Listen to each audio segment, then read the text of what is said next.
When Sir Edward Elgar composed his imperial theme song, a few Britons ruled a quarter of mankind.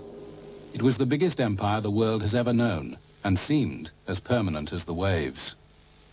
Colonialism then was so integrated with the West that those of us who urged that imperialism should be ended were regarded as crazy. Aden, Bahamas, Barbados, Lesotho land, Bechuanaland, Bermuda, British Guiana, British Honduras, Brunei, Cyprus, Sierra Leone, Falkland, Singapore, Somaliland, Tanganyika, Trinidad and Tobago, Uganda, Western Pacific Islands, the Windward Islands, Zanzibar. The empire was too much to take in. To some, it meant a sacred trust, justice and democracy, progress and civilization. To others, it meant vicious oppression, alien autocracy, exploitation. To Noel Coward, it was all just a bit ridiculous. It's such a surprise to the Eastern eyes to see that though the English are effete, they're quite impervious to heat. When the white man rides every native hides in glee, because the simple creatures hope he will impale his solar topi on a tree.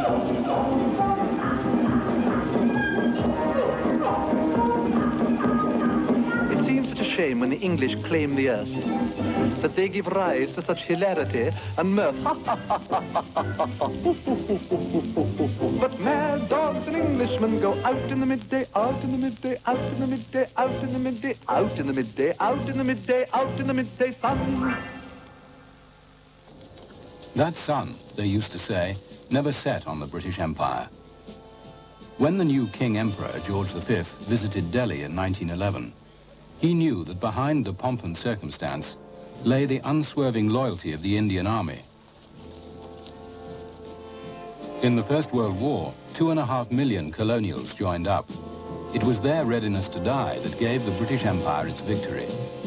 But the cost was so high that millions felt this must be the war to end all wars.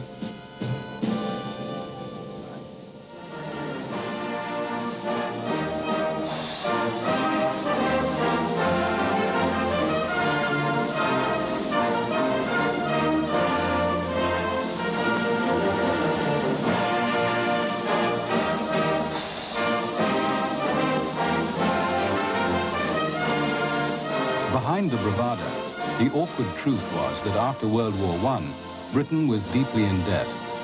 The British could not afford the naval supremacy they took for granted. Both Japan and America would soon be able to outrun and outgun the Royal Navy. So in 1922, a great conference was held at Washington, where the major maritime powers concluded a strange defense agreement.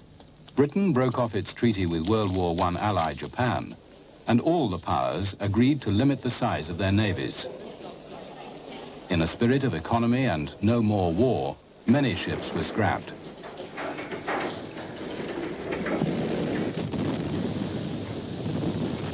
Well, more's the pity about the Washington Treaty, I think. As so often happens, we, the law-abiding citizens, stuck to it, others did as they liked. It was a disaster in many ways for us. We had to sink the Australia outside the Heads.